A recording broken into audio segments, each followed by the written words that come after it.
Hello বন্ধুরা, আমি আজ একটা নতুন রেসিপি নিয়ে চলে এসেছি আপনাদের কাছে।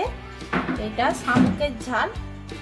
নতুন শামুকের তরকারিতে কি কি লাগবে আমি রেসিপিটা বলে দিচ্ছি। এখানে পেঁয়াজ, টমেটো, আদা, রসুন আর পেঁয়াজ বাটা, এখানে আলু আর এখানে শামুক। আমি এবার ওভেনটা জ্বেলে দিলাম। এবার তেল গরম হয়ে গেছে, আমি তেলের মধ্যে আলুটা এবার দিয়ে দিচ্ছি, দিয়ে ভালোভাবে লাল লাল করে ভেজে নেব। শামুকের মাংস জল দিয়ে দিলাম, দিয়ে নুনটাও দিয়ে দিলাম,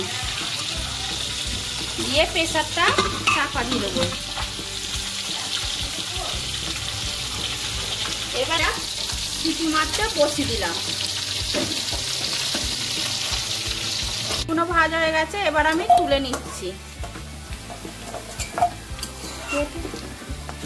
আলুগুলো তোলা হয়ে গেছে, এবার কড়ার মধ্যে আমি জিরে দিয়ে দিলাম,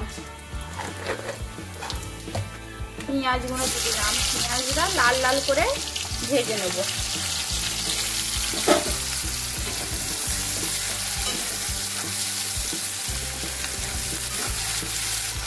পেঁয়াজটা লাল লাল ভাজা হয়ে গেছে, এর মধ্যে টমেটোটা দিয়ে দিলাম।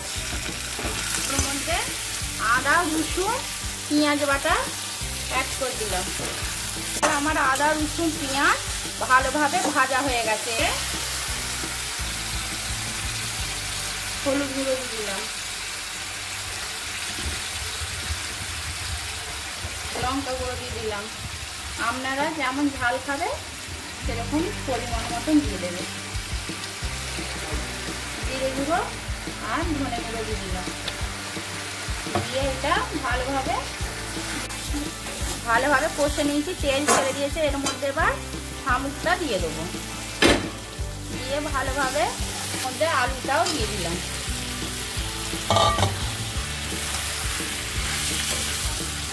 দিয়ে ভালোভাবে নেড়ে চেড়ে মশলাটা বেশ আলুর সাথে এবার পরিমাণ মতন জল দিয়ে দিলাম।